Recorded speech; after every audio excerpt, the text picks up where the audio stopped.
So the other thing that, we do really well together, on you coming from the personal planning side and everything else you're doing, and our team coming from the business side, is you can't do a work on strategic incentives without really understanding the family structure, the family wealth, and what you have achieved.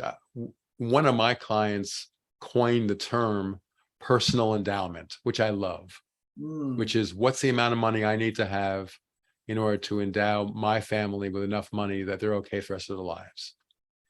And once you know that personal endowment number, let's call it $20 million for just sake of having a number out there, anything above that has a law of diminishing returns to the family.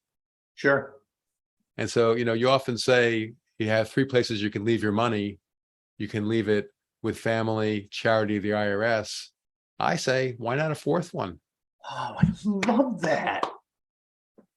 Mark, And the fourth one is? the fourth one is the people that got you there. The fourth one is the people that got you the wealth. Yeah. And this runs off of the classically trained work of Daniel Kahneman in his famous book, Thinking Fast and Slow, Okay. around prospect theory, which is, in one way, the law of diminishing returns. But what we do is we tailor these business owner value sharing techniques to the personal endowment that families need.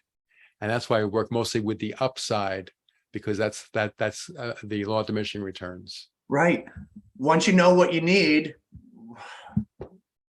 having a dollar more really doesn't make a difference. I love that concept. So when we're talking with business owners, you're right. There's three places where your money can go. It can go to the IRS, it can go to taxes, and go to your Charity. IRS, charity, or your family. But there's a fourth bucket there that is just eye-opening. You can go to the employees, the people that help you build this, organization at a much higher, deeper, meaningful level that could really change their lives, not just change your family's life. Right. So one way of doing this, and this is not a recommendation. This is just, every situation is different. Right. One of the designs that we've put together is a split dollar insurance contract, where the beneficiaries of the insurance policy are the executives themselves.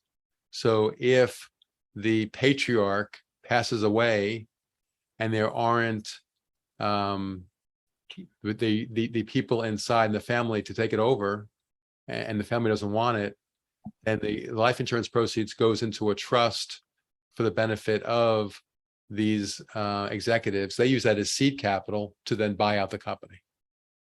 Now, that is not executive compensation. You would never ever get there from executive compensation. Right.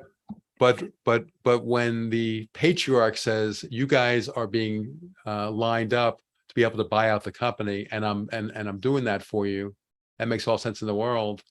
But I'm keeping all the power in this, because once I set this up, I can determine year by year whether or not I want to have the insurance proceeds going to my family or going to you guys.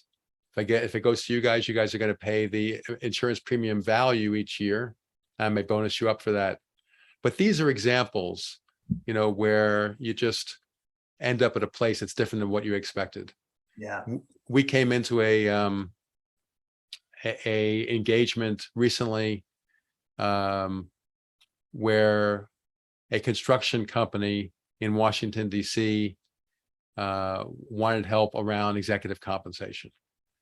And very clearly, it became clear that the owner, who's 57 years old, wanted a pathway to exit. And we ended up doing an ESOP with a stock appreciation right plan attached to it for the executives, that really scratches all the itch.